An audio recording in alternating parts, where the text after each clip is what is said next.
షాద్ నగర్ వైపు ఉన్న మన స్వర్గసీమ వెంచర్లో ప్లాట్లు కొన్న వాళ్ళంతా సంతోషంగా ఉన్నారు. ఒక్కసారి విజిట్ చేయండి. సింగిల్ వర్డ్ కొన్ని క్వశ్చన్స్, జస్ట్ ఒక ఫ్యూ. వర్మ గారిలో ఫేవరెట్ థింగ్ ఏంటి? ఆలోచించాల్సిందే. అన్నీ ఉన్నాయా? అన్నీ ఉన్నాయి. ఓకే, అందులో మీ best favourite thing? Best favourite thing అంటే ఆయనకి ఓపిక ఎక్కువ. చాలా ఓపిక, చాలా సహనం. అంటే నా దగ్గర లేనిది ఆయన దగ్గర ఉన్నది అదే మెయిన్. నాకు చీటికి మాటికి కోపం వచ్చేస్తూ ఉంటుంది. ఆయన మాత్రం చాలా కూల్, పేషెన్స్, చాలా ఓపిక. నన్ను భరించాలంటే అసలు నిజంగా ఆ మనిషి కాబట్టి భరిస్తున్నారు, ఇంకొక మనిషి అయితే భరించలేరు. మా మమ్మీ వాళ్ళ అల్లుడు ఒక పార్టీ, మా డాడీ నేను ఒకటి. ఓకే, సో వర్మ సార్ ఫేస్లో మీ ఫేవరెట్ పార్ట్? ఐస్. ఐస్ అంటే ఇష్టం, చాలా ఇష్టం. ఎంత ఐస్. ఓకే, చాలా ఇష్టం. వర్మ సార్ తీసుకున్న ఫుడ్లో ఫేవరెట్ ఫుడ్ ఏంటి? ఆయన రోటి పచ్చళ్ళు అంటే చాలా ఇష్టం ఆయనకి. నేర్చుకున్నారా మరి?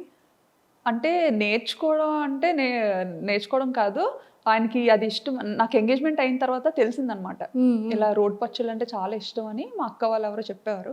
చెప్తే ఇంకా రోల్ మా ఇంట్లో లేదు అప్పుడు.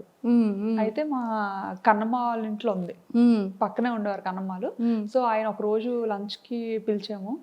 పిలిచేటప్పుడు ఆయన ఇంకా ఒక 1 hourలో అలా వస్తున్నారు అనగా, కన్నమ్మ నేను ఆయన కోసం నా చేత్తోనే రుబ్బుతాను, సో మీరు అన్నీ ప్రిపేర్ చేసి పెట్టండి అని చెప్పి మా కన్నమ్మకి చెప్పాను అనమాట. కన్నమ్మకి చెప్తే సరే అన్నీ చేసి పెడతానులే అని. మంచిగా పల్లీలు రోటి పచ్చడి అంటే చాలా ఇష్టం. ఓకే, ఇంకా ఆవిడన్నీ రెడీ చేసి పెట్టారు. నేను ఇంకా వెళ్ళి ఇంకా రోల్దు అదే ఫస్ట్ టైం కదా, పట్టుకొని ఇంకా చెలరేగిపోయాను అనమాట. అంత రుబ్బింది ఈ భూమి మీద లేదు అని ఫుల్గా. అంటే ఏదో రుబ్బినప్పుడు చాలా ఈజీగా ఉంది, ఆ తర్వాత వాచింది మంచిగా, చాలా బాగా వాచింది. అదే రుబ్బాను, తర్వాత ఇంకెప్పుడు రుబ్బలేదు. ఓకే, అదే ఇంకా మా అక్కలు కూడా అదే అంటారనమాట, అప్పుడు ఏదో స్టార్టింగ్లో రుబ్బావు, ఆ తర్వాత కూడా నువ్వు కంటిన్యూ చెయ్యాలి కదా, పెళ్ళైన తర్వాత మర్చిపోయావా అనేసి. సో వర్మ సార్ మీకు ఇచ్చిన ఫస్ట్ సర్ప్రైజ్ ఏంటి? మీరు ఇచ్చిన ఫస్ట్ గిఫ్ట్ ఏంటి? నేను ఆయనకి ఒక వ్యాలెట్ ఇచ్చాను అండ్ బెల్ట్. అంటే ఏమిస్తాం అసలు, చాలా ఇంపార్టెంట్. అసలు వాలెట్ అనేది చాలా సెంటిమెంటల్, అందరికీ ఇచ్చేది కాదు, అది ఎక్స్పెషల్ మన. అసలు నేను అనుకున్నాను అనమాట, ఆయన నాకు ఫస్ట్ ఏంటంటే ఒక ఆన్లైన్లో ఆర్డర్ చేశారో ఏం చేశారో మాత్రం ఒక మంచి రోజు ఒక పార్సల్లో వచ్చిందనమాట. ఒక మంచి రోజు, దాంతోపాటు ఒక మంచి లెటర్. ఏం రాశారు లెటర్లో? చెప్పకూడదు, ఖచ్చితంగా ఐ లవ్ యూ అని అయితే ఉంటుంది. ఇంకా అసలు యాక్చువల్లీ ఏంటంటే ఫొటోస్లో చూసి నాకు నచ్చలేదని చెప్పేసాను అనమాట.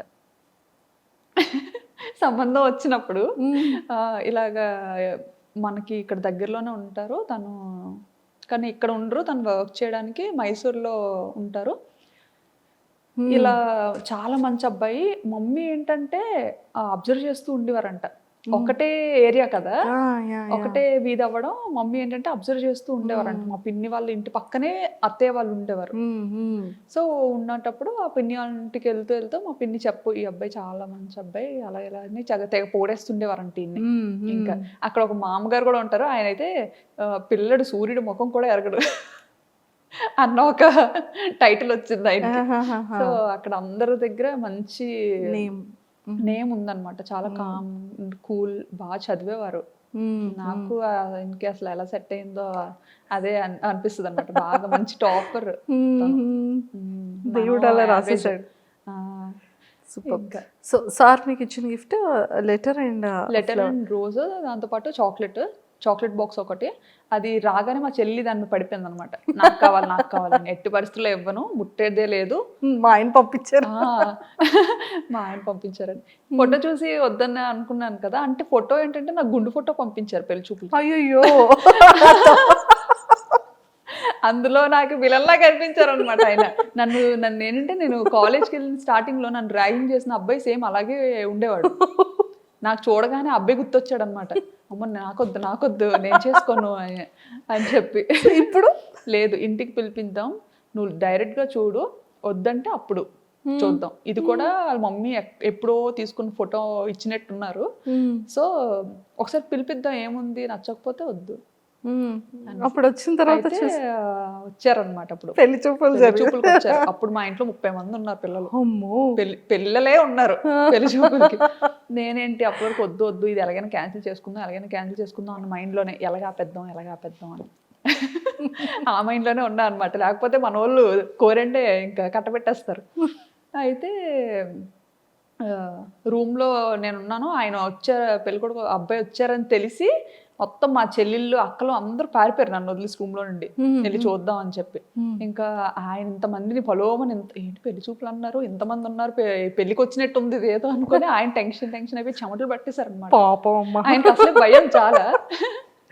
సో బాగా టెన్షన్ అయిపోయి చెమటలు పట్టేసి ఇంకా కూర్చొని, ఇంకా సిగ్గు కదా, ఆ సిగ్గులో ఏంటంటే ఇంకా ఇంత కళ్ళు వేసుకొని అటు ఇటు చూసాను. నేనేంటంటే దొంగతనంగా డోర్ ఓపెన్ చేసి ఫస్ట్ నేను చూడాలి, నేను బయటికి వెళ్ళను, దొంగతనంగా చూద్దాం, ఇది నచ్చితే కనిపిద్దాం, నచ్చకపోతే అసలు డోరే తీయద్దు, లాక్ చేసేసుకుందాం లోపల అన్నట్టుగా నేను మైండ్లో ఫిక్స్ అయిపోయాను అనమాట.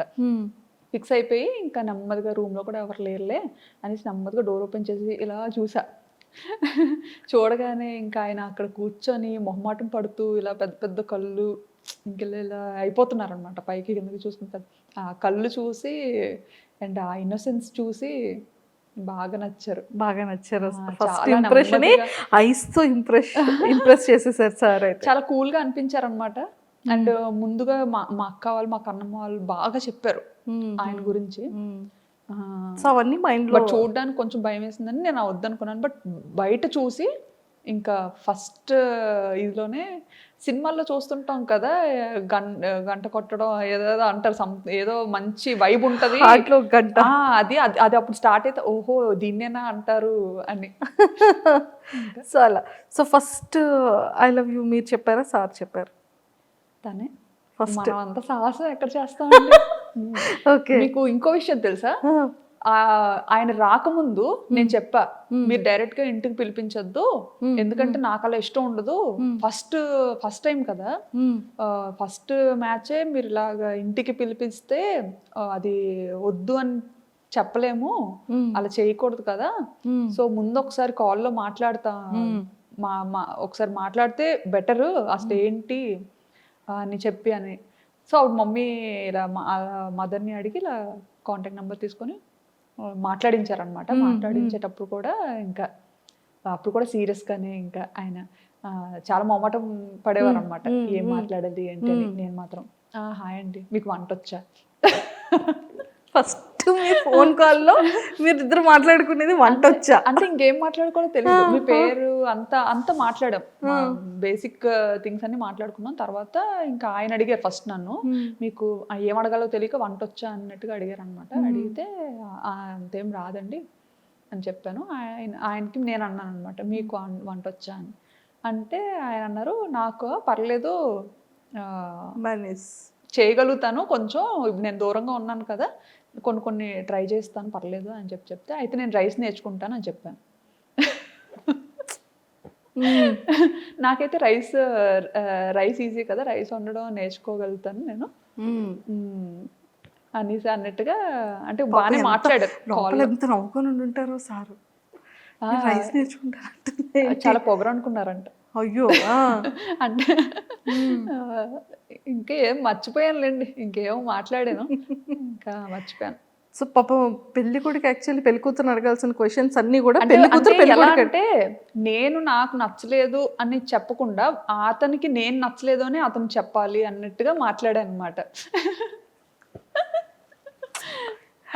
అమ్మాయిలు అయి ఉండి అలా చెప్పలేము కదా, డాడీ దగ్గర ధైర్యంగా చెప్పేస్తాను, మన వాళ్ళ దగ్గర చెప్పేస్తాను. బట్ ఏంటి అది ఉండిపోద్ది కదా, ఒకప్పుడు అలా ఏదైనా ఒక అమ్మాయి ఒక మాట చెప్పింది అంటే అది ఇంకా చుట్టాలందరిలో వెళ్ళిపోయి ఇంకా మాట ఉండిపోతుంది. సో ఏంటంటే ఆయనే ఆ పిల్ల నాకు నచ్చలేదు, ఆ పిల్లకి చాలా పొగరు అని చెప్పాలి అన్నట్టుగా మాట్లాడాను ఆయనతో. అయ్యో, కానీ ఆయన అంత ఏం తీసుకోలేదు. మా అత్తయ్యకి మామూలుగా ఇలా చెప్పినట్టున్నారు, ఆ అమ్మాయి ఇలా మాట్లాడింది అన్నట్టు చెప్పినట్టున్నారు. బట్ మా అత్తయ్య ఏంటంటే బాగా నచ్చేసారనమాట, నాకైతే బాగా నచ్చిందిరా అమ్మాయి, ఇంకెలా అయినా నా కోడలు చూడు పోని బయట అన్నట్టుగా చెప్పి తీసుకొచ్చారు పాపం. అనేసి